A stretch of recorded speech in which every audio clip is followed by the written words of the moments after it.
E aí, pessoal, estamos de volta aqui, podcast Pode Ser, eu, Luiz Cláudio, fisioterapeuta com o Carlos Bacelar, grande radialista nosso aqui, hoje com uma presença mais do que especial, né, Carlos? A quem tá aí? Mônica Montemor mais Silva Pereira Lima. Mais conhecido como sua esposa, né? Mais conhecido como minha digníssima esposa. Estamos aqui hoje, vamos entrevistar ela. Muita gente já conhece, mas ela tem uma história de vida aí, né? Uma história fantástica, assim, uma coisa...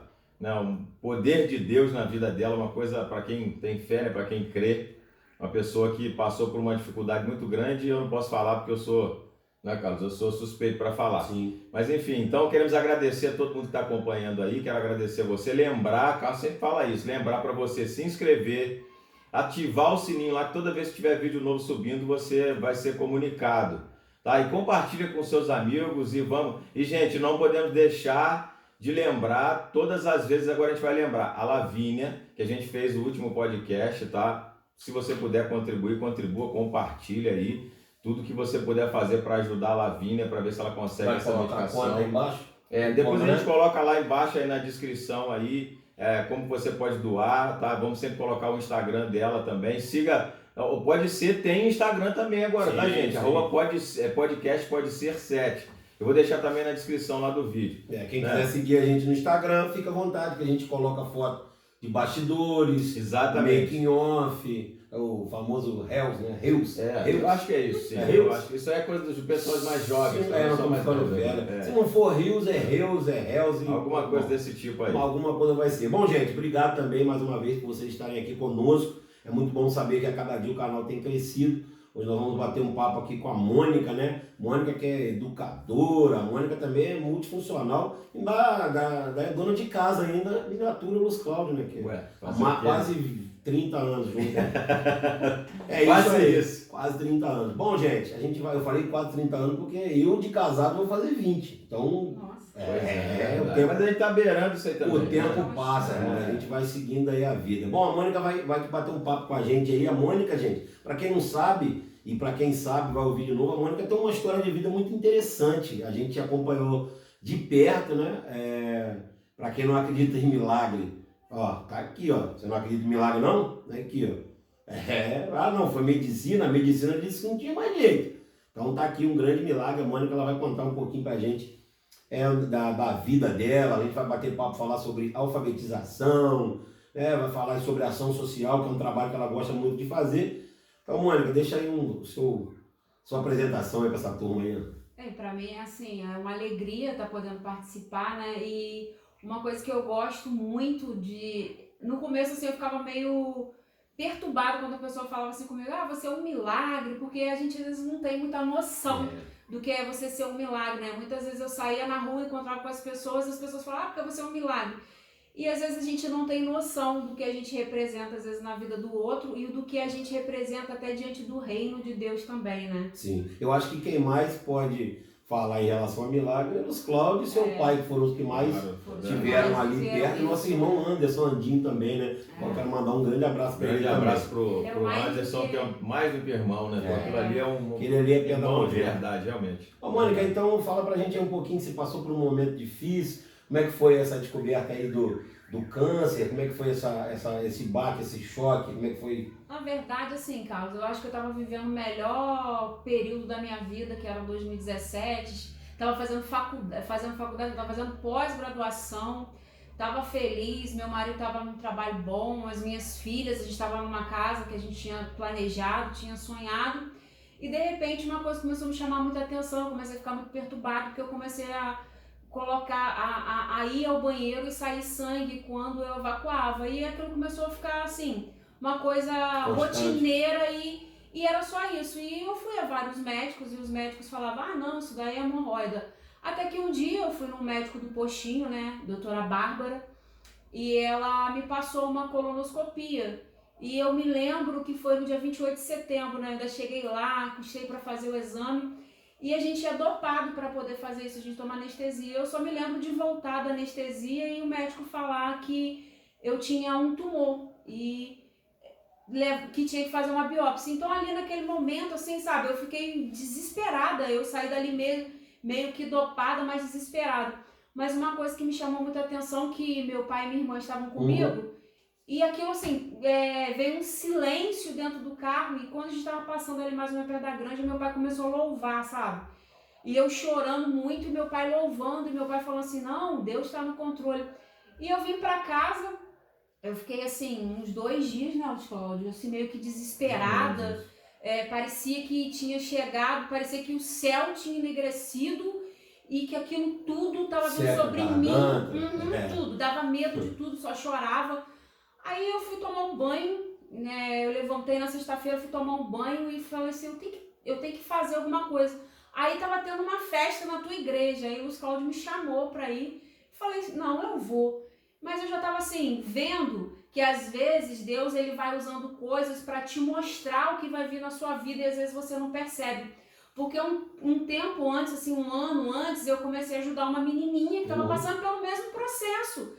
E aquela menina, o que me chamava a atenção naquela menina era a fé dela, de que ela seria curada. E eu me lembro que eu fui na igreja e assim, eu comecei a passar naquele processo, tem um dia que eu falei, Senhor, se eu tenho que passar por isso, eu vou passar. Eu não sei o que vai acontecer, mas eu sei que Deus vai me dar vitória. E a gente estava passando também, né, um processo desse com o nosso saudoso Felipe, né, eu estava fazendo campanha para ele também, então aquilo tudo junto. E eu me lembro muito de uma palavra que ele falou para mim, que não era para me duvidar, que Deus estava fazendo algo, sabe?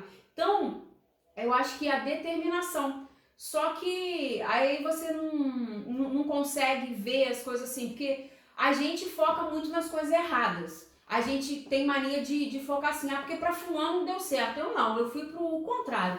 Eu olhava assim, eu via um filme à espera de um milagre. Eu via outro filme e falei, não, eu vou focar nisso, eu vou focar em quem venceu, em quem tá conquistando. Eu vou focar naquilo que Deus diz na palavra dele. Então eu determinei isso, não. Eu vou vencer e comecei. Eu tenho um diário que eu escrevo nele há muitos anos e meu diário tá até lá, vi outro dia que desde 2020 que eu não escrevo nele. Eu só vou no meu diário para escrever quando eu tô com algum problema. E eu comecei a escrever no meu diário, como que seria a minha cura, eu escrevi as minhas consultas, eu escrevia tudo. Mas uma coisa que sempre me chamou a atenção, eu sempre via Deus agindo nos pequenos detalhes. Porque é isso que as pessoas às vezes não percebem. Porque às vezes a gente espera coisas grandiosas do Senhor, mas Ele está agindo nos pequenos. Eu me lembro de chegar no médico com medo danado, achando que já estava praticamente assim, você já acha que você está morta, que você já, aquilo ali, acabou, que o câncer, e ele virou para mim e falou assim, câncer não é sinônimo de morte hoje em dia, mas não. Você tem uma arma apontada na sua cabeça, mas isso não significa que ela vai disparar. E eu vejo assim, em cada coisa eu fui vendo os detalhes de Deus, sabe, em cada processo. E foi muito rápido, né, Luiz Cláudio? A cirurgia foi questão assim, setembro, novembro eu estava operando. Na verdade, irmão, só corrigindo, ele falou assim, você não está com uma arma apontada na sua cabeça, é isso que ele quer dizer. E assim, foi muito rápido a cirurgia, sabe? Eu passei pelo processo, o médico que me operou foi o mesmo que descobriu, foi assim, tudo uma coisa assim, rápida. E eu vim embora pra casa, tava feliz, tinham tirado o câncer, tava tudo bem. Só que aí veio o pior, né? Aí é que veio acontecendo. E hoje também as pessoas acham que foi assim, ela quase morreu por causa do câncer. Não foi. Foi o problema que eu tive depois, após a cirurgia. Uma infecção, né, na verdade, uma infecção que eu peguei. Cirurgia, uma complicação que teve. Foi uma infecção que me levou a ficar 16 dias num CTI, sabe? E eu me lembro assim, talvez as pessoas hoje... É porque eu me lembro direito que eu vi num dia que você chegou dessa operação, eu cheguei até a vir aqui, você disse que estava dando muito gases, não sei o que, na verdade... estava achando que era gases, não era, já era o problema.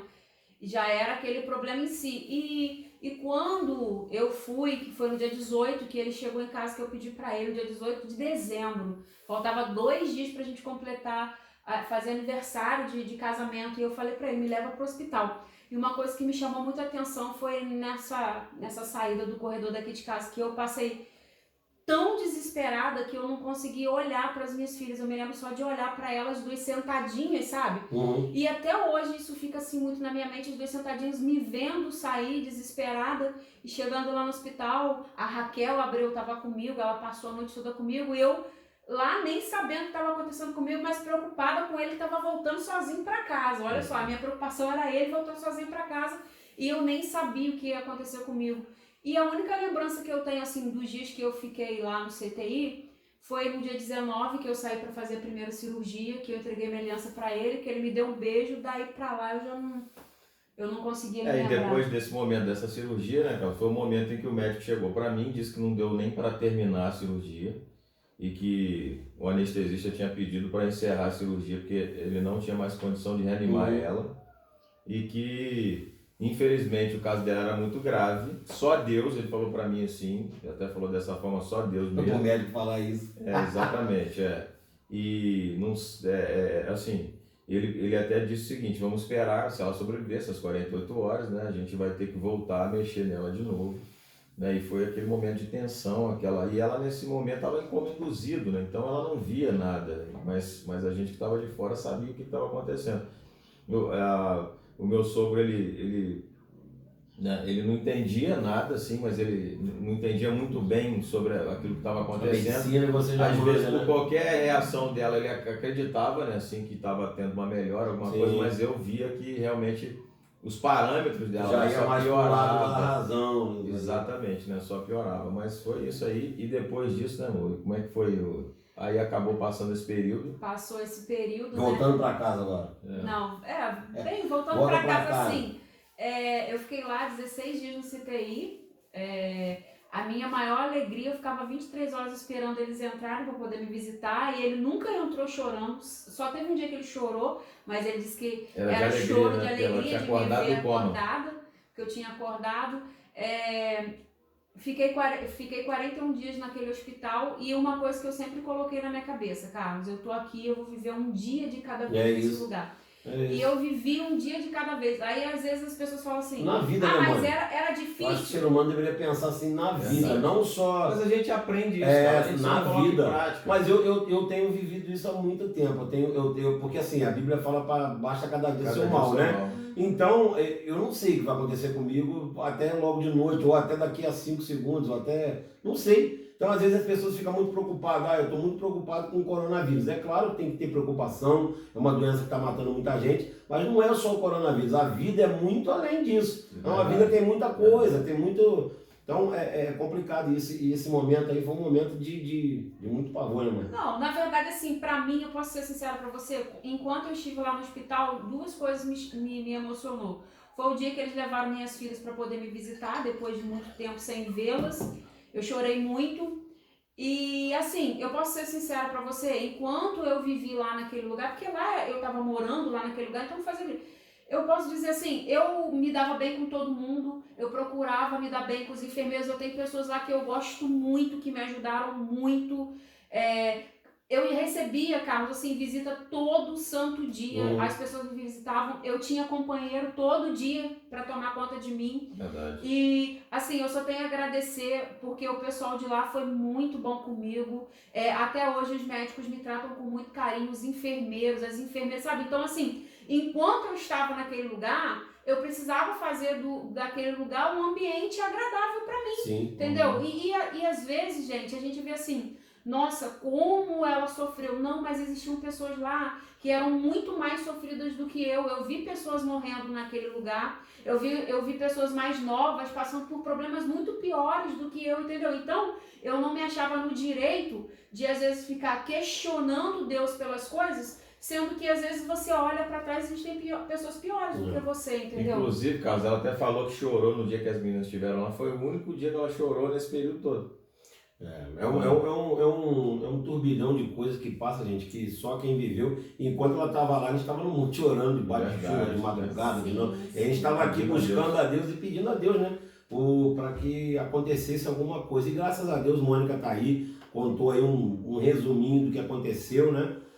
Na vida dela. Mas e depois disso, Mônica, antes, né, de acontecer isso, você já tinha aí um pezinho para esse lado aí de pedagogia, de professora, de alfabetização, né? E como é que, conta pra gente um pouquinho, como é que essa paixão aí, como é que São mais de 25 anos, né, trabalhando com crianças. Eu comecei com 2 vizinhos, né, 2 crianças que eram minhas vizinhas, com 14 anos de idade. E você pega do zero, criança do zero ali. Pego para alfabetizar, inclusive eu já alfabetizei um monte de criança, alfabetizei Mariana, e Lorena, minha vizinha. Mariana, nossa filha, não tem que Mariana, minha explicar, porque muita gente filha, não né? sabe.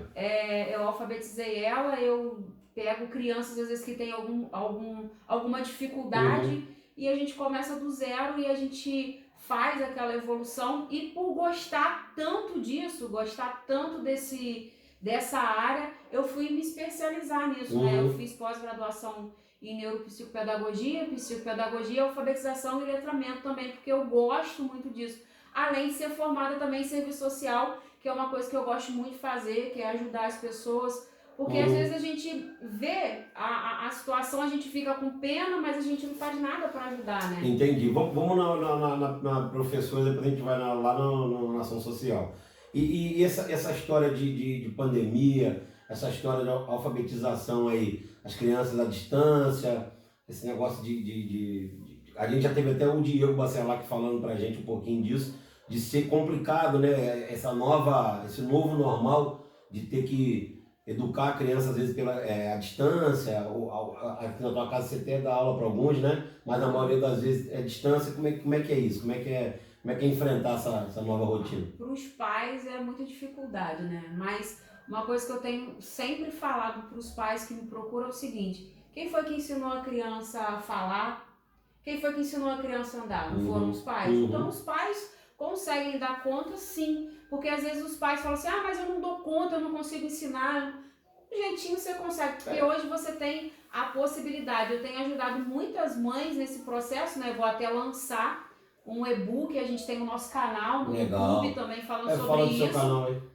O meu canal quem administra Tá começando, né? Mas então, um canal, ela tá com um e-book praticamente pronto já, né, cara? Para ajudar as mães que as crianças estão sendo alfabetizadas pela escola, mas as mães têm dificuldade de acompanhar em casa. Porque então muita a ideia é dar um reforço em cima e ajudar as mães, auxiliar as mães a continuar essa alfabetização. É que eu vejo que às vezes as mães e os pais acham que eles vão ter que se tornar professores. Na verdade não é isso. Não, o professor já tem professor da escola. Então, mas ele acha que vai ter que ficar dando aula. Tem que fazer em casa. O pai e a mãe vai complementar aquilo, porque as crianças têm que fazer lição em casa, as crianças têm que fazer o trabalho de casa, e os pais e as mães têm que estar preparados para isso.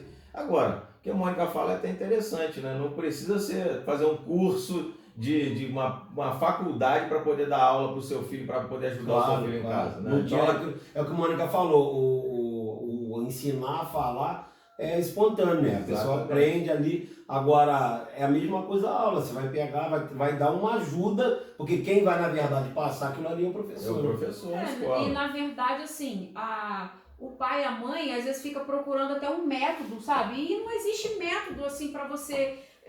Você tem que ajudar a criança a desenvolver. Estimular, você quer ver, né? a criança, às vezes, ela tem muita dificuldade em ler aquilo que ela escreve, entendeu? Mas aí você tem que ir com jeitinho, você vai buscar um método que se enquadra a criança, que a criança consiga aprender daquele jeito ali. E o pai e a mãe em casa é isso, a função dele hoje é ajudar a criança a desenvolver aquilo que vem pra ele, entendeu? O problema é a paciência, né, dos pais em casa.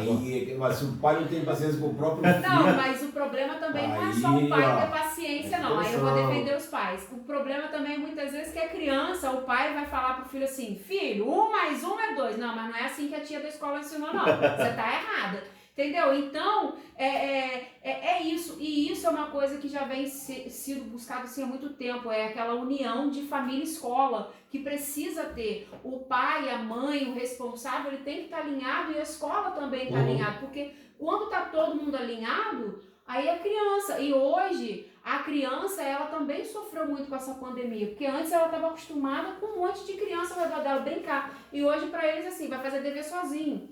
Deixa eu te fazer uma pergunta, Mônica, em relação à alfabetização e letramento, que é a sua pós-graduação. E assim, eu acabei descobrindo depois que você foi estudar, porque eu não sabia muito bem qual era a diferença disso, de ser alfabetizado e ser letrado. Você tem diferença?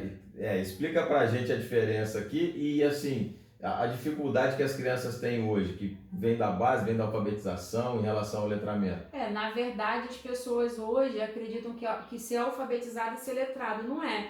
A alfabetização é aquela que ela vai te ensinar você a ler, a escrever, sabe, a reconhecer as letras, as falas.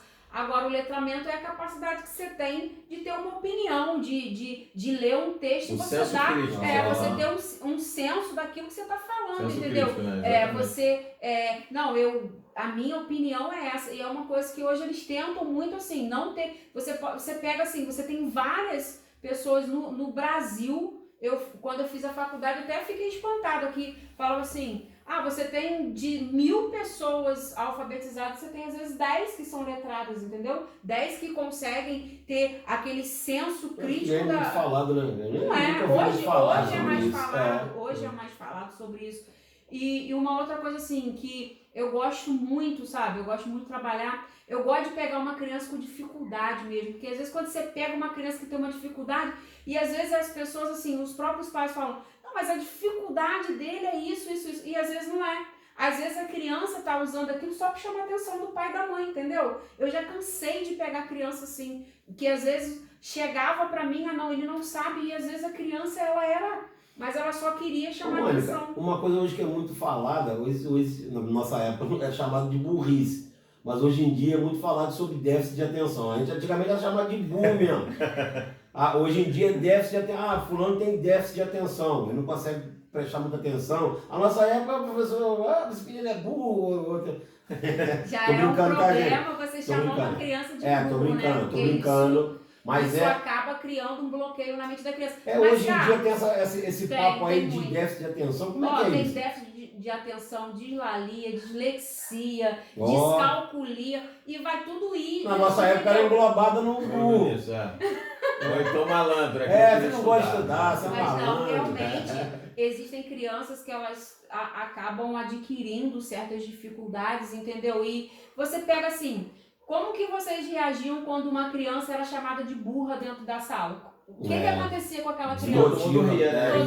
E o que você acha que acontecia? Assim, ela ia passar a ter vergonha de ler, ela ia ter vergonha de falar, entendeu? Em público, né? E isso acaba trazendo o que para a criança? A criança começa a se sentir inferior. E hoje uma coisa que acontece muito com as crianças. Você coloca uma criança numa turma e ela não consegue se desenvolver dentro daquela turma, ela vai se tornar uma criança retraída, ela não vai conseguir se desenvolver. Eu sou da época de escreva 30 vezes no quadro, eu não posso fazer bagunça, melhor forma para quem quer ensinar a tabuada para criança não é isso aí, fazer bagunça. Bota para copiar a tabuada, porque às vezes tem mãe que me liga assim: meu filho não consegue aprender a tabuada. Só existe uma forma de você ensinar a tabuada para criança. Coloca ela para copiar e aí ela vai aprender. Porque às vezes a gente fica assim: meu filho não aprende isso. Mas às vezes também você tem que insistir lá. É igual alfabetizar, gente. Alfabetizar, a gente às vezes passa aquela cópia para a criança fazer, a criança precisa fazer. Porque ela nunca vai aprender as coisas sem fazer. Ninguém aprende nada sem repetição, fazer. Né? Vamos voltar lá daquele negócio de quando a gente vai ensinar os nossos filhos a falarem. Como que você falava para Luiz e Mariana? Fala o quê? Pai, não era assim que você ficava? Ela ficava repetindo isso, até que ela vá fazer aquilo. É igual, tem pessoas que falam assim: mas tem uma idade certa para ensinar a criança. Quanto mais cedo, eu penso assim. Tanto é que tem criança que aprende a falar mais cedo que a outra, né? Eles até falam assim: tem criança que aprende a falar rápido e demora a andar. Tem criança que demora a andar e aprende a falar rápido. Mas cada criança se desenvolve de uma maneira. Esse é o grande problema. Muitas vezes os pais têm filhos, a gente já fez muito isso também. A gente comparar com o filho dos outros. É muito ruim. O filho de fulano de tal é assim, você tem que ser. Não e pode cada um fazer isso. Porque isso tudo leva a criança a criar mais dificuldade. Aí a criança vai falar assim: mas meu irmão sabe mais do que eu. E tem pais que às vezes fazem até essa comparação: seu irmão é isso, seu irmão é aquilo. E você está falando desse bloqueio aí, Carlos, até me lembrei o seguinte: você sabe que eu sempre dei aula de reforço também, né? E no ensino médio, ensino fundamental, até da faculdade mesmo. E sabe de uma coisa? Por exemplo, quando eu estava dando reforço de física para alguém, aí às vezes a pessoa tinha uma dificuldade de aprender física, mas na verdade ela não tinha dificuldade na física, era matemática. Sim. E não era, mas é aquela matemática mais complicada, não, era aquela base. Conta do tamanho. E acredito que é deficiência que vem lá das séries iniciais. Né? Às vezes até questão de interpretar uma questão de física, por exemplo, vamos colocar física ou biologia ou química que seja, você interpretar. a criança não tem aquele senso crítico na hora de interpretar, no caso, o adolescente já agora, né? Porque veio a deficiência lá de trás da época de alfabetização, Não, né? Foi criando... e você pega hoje crianças que problemas de matemática. Por que muitas vezes a criança não consegue resolver um problema de matemática? Porque ele não sabe interpretar o problema. Problema eu não me lembro desse negócio de problema, que é que fulano foi comprar tantas mexericas na feira, eu lembro disso aí. Mas, Carlos, uma coisa assim que o Scholl tá falando é verdade. Às vezes a criança, na matemática, eu já dei aula para criança de 9º ano que não sabia dividir. Sim. Ensinei método da bolinha. O menino ia fazer prova no outro dia, eu falei, meu filho, vamos no método da bolinha, que tu tem que passar. Porque se você não passar... E ensinei o método da bolinha, porque o método da bolinha era o mais fácil, e eu acho hoje muito mais vantajoso você ensinar uma criança a dividir com o método da bolinha até passar para o método da tabuada, porque hoje as crianças, elas querem, você já dá a multiplicação e divisão junto, e muitas vezes a criança não sabe nem o que é multiplicar, ela acaba confundindo multiplicação com soma, e vice-versa, e divisão também, a criança chega, tia, como que eu vou dividir se eu não sei multiplicar? Então, eu desenvolvi vários métodos, eu desenvolvi método de fração, porque a criança vai fazer prova, e às vezes você vai vendo assim, coisas que são para facilitar a criança, e muitas vezes fica aquela dificuldade. E você pega assim, às vezes uma criança que tem uma dificuldade, e você vai no dia a dia ali com a criança e você vai vendo outras dificuldades. Você quer ver um erro clássico de alfabetização? É você introduzir MN junto para a criança. Aí a criança, o M e o N já na escrita já é parecido. E você pega hoje adultos que na hora que vão escrever, eles escrevem errado. Ele confunde G com C, entendeu? Eu lembro da regra de português uma coisa, antes de P e B, sempre usa M. Pelo menos a tem muita criança que confunde isso. A criança, ela precisa, sabe, ser levada a viver. Hoje, às vezes, a gente vê método disso, método silábico, método fônico, método isso. Mas a criança, você tem que buscar um processo em que ela vai aprender aquilo. Porque hoje nós temos, assim, a inclusão dentro da escola. E nós precisamos preparar os nossos filhos para que eles possam receber todas as outras crianças também, porque a dificuldade da Mariana, minha filha, às vezes não é a mesma dificuldade do outro coleguinha dela. Então eu preciso preparar, porque hoje, antigamente, chamar o coleguinha de burro não era visto como bullying. Mas se a gente for parar para pensar, talvez a gente tenha feito mal para tanta gente que a gente não percebeu. Na verdade, na nossa época, chamar uma pessoa de qualquer coisa não era bullying. Você podia chamar de gordo, era brincadeira. Era brincadeira, mas só que dá problema. Quem faz, né, não leva isso em conta, mas quem sofre ele leva muito em conta. Eu nesse vasto conhecimento assim, às vezes eu pegava crianças que às vezes ele só queria ser ouvido, entendeu? E eu falo muito isso hoje para os pais. A gente precisa ter aquele momento de sentar. Eu falo da minha filha Mariana, às vezes a Mariana vai desenvolver a atividade dela, ela quer só que eu sente ali com ela e fique prestando atenção. Agora você pega uma criança para você ensinar e você tá assim, falando para ela mexendo no celular. Você acha que essa criança vai conseguir desenvolver? Ela vai ter o mesmo desatenção gente. que você está tendo com ela. É nesse momento que os pais perdem a paciência, né? E se for uma criança igual eu, que tem problema com prestar atenção nas coisas? Aí tem que ser muito muito mais rápido. complicado. Tem que ser muito rápido, mas então pula eu. Aí... Aqui, deixa eu te falar. E se for uma criança, Mônica, hoje em dia tem muito isso. Se for uma criança, por exemplo, uma criança especial, uma criança com síndrome de Down, uma criança com, autismo, como é que hoje, muda muito? Me deu essa curiosidade. Na verdade, assim, muda porque você precisa dar mais atenção para a criança. Mas a criança, ela também aprende da mesma forma que a outra. É que eu presto atenção que criança, por exemplo, autista, tem umas crianças autistas, que ela tem uma inteligência assim fora do comum. Que tem coisa assim que o Charles Henrique Pédia, lembra dele do Pânico? Ele tem um grau de autismo. Ele decora a novela ele fala assim, por exemplo, Francisco Cuoco. Ele fala assim, fez o personagem tal na novela tal em 1991. Ele tem aquilo ali, um troço que parece um computador. Ele fixa a mente naquilo. Exato, é impressionante. Tem os professores que têm cursos especializados para isso, entendeu? E você precisa trabalhar com a criança em cima daquilo que ela sabe desenvolver. Entendi. A criança, muitas quando vezes, ela dá o seu melhor, né? ela tem uma tendência de gostar muito de uma coisa, de fazer. Então você tem que trabalhar em cima daquilo. Mas uma coisa assim, que eu vejo muito, que às vezes as pessoas acabam criando obstáculos para a criança se desenvolver. Porque uma criança, eu falo muito isso, uma criança com síndrome de Down, que eu sou apaixonada nessa criança, né? Eu sou, assim, eu amo ela de paixão, que é a Estherzinha, filha da nossa irmã de igreja Cristiane. Ela é filha do Chapolin. E do Chapolin. É. Gente, o desenvolvimento daquela criança, assim, ela é muito, sabe? E a mãe dela, eu tiro o chapéu pra mãe dela, porque a mãe dela se esforça ali e tá fazendo assim. Mesmo sem Agora, ser professor.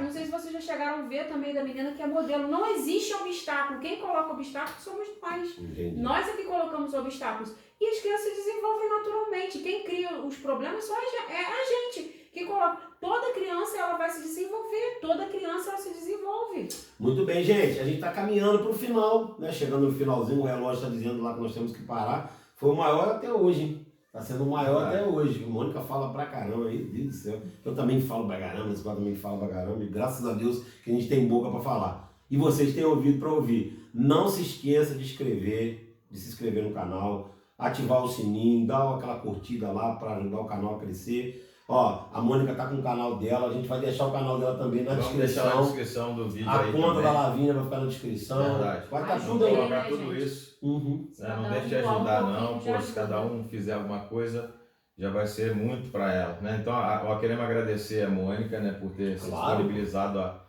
Olha o olhazinho da Mônica, É. na hora que ele falou que agradecer, ela virou Tá vendo? assim, ó, viu? Isso é E amor, agradecer gente, ó. a você. Amor. É verdade. Eu vim com a camisa do Flamengo em homenagem a ela, cara, grande flamenguista. Agradecer a você que nos acompanha aí, você que é inscrito, né? Continua compartilhando, continua, né, nos dando essa força aí no canal. Vai lá no Instagram também, nos segue lá. E a tendência é essa, cada dia trazer entrevistas mais interessantes aí. E tem novidade chegando por aí, gente. Aguarde, tem novidade chegando. Se você não assistir até o final sempre, você vai perder. Vai ter novidade chegando por aí, não, Cássio? Exatamente. Fica com a gente aí, gente. Aquele abraço, obrigado mesmo. Deus abençoe a vida de cada um de vocês. E até a próxima, se Deus quiser. Valeu. Tchau. Tchau, tchau.